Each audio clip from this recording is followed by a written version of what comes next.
لا الحمد لله. أحبتي في الله، هناك خطأ وهو يعني يعتبر حرام، ويعني قلة تأدب مع كتاب الله عز وجل وإهانة لكتاب الله عز وجل. وربما الإنسان يعني يعمل هذا العمل وهو لا يقصد شيئا. وهذا الخطأ، بعض الناس إذا جاء يقلب صفحات المصحف يأخذ من ريقه فيقلب المصحف. سوف أطبق لكم هذا الخطأ. نفترض أن هذا القرآن، فتجد عندما يريد أن يفتح المصحف يأخذ من ريقه، ثم بعد أن أراد أن يقلب الصفحات الثانية أخذ من ريقه، وهكذا.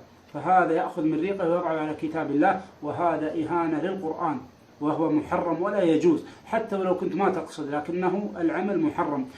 سأل أحد الناس بعض العلماء فقال: يا شيخ، هل يجوز أن نضع هذا بهذه الطريقة، يعني يأخذ من ريقه ويقلب صفحات المصحف؟ فقال الشيخ: ما يجوز. فأعاد السؤال مرتين وثلاث، فأخذ الشيخ من ريقه فقال: يعني قرب وجهك، بحط هذا الأصبع على وجهه، هل تقبل؟ فرفض هذا الشيء، فقال: كتاب الله أولى أن نصونه من وضع الريق عليه، سواء قليلا أو كثيرا. فلذلك يجب نشر هذا المقطع حتى الناس يعلمون هذا الخطأ ولا يقعون فيه، وتعظيما لكتاب الله عز وجل. أسأل الله لمن نشر هذا المقطع أن يغفر ذنبه هو ووالديه.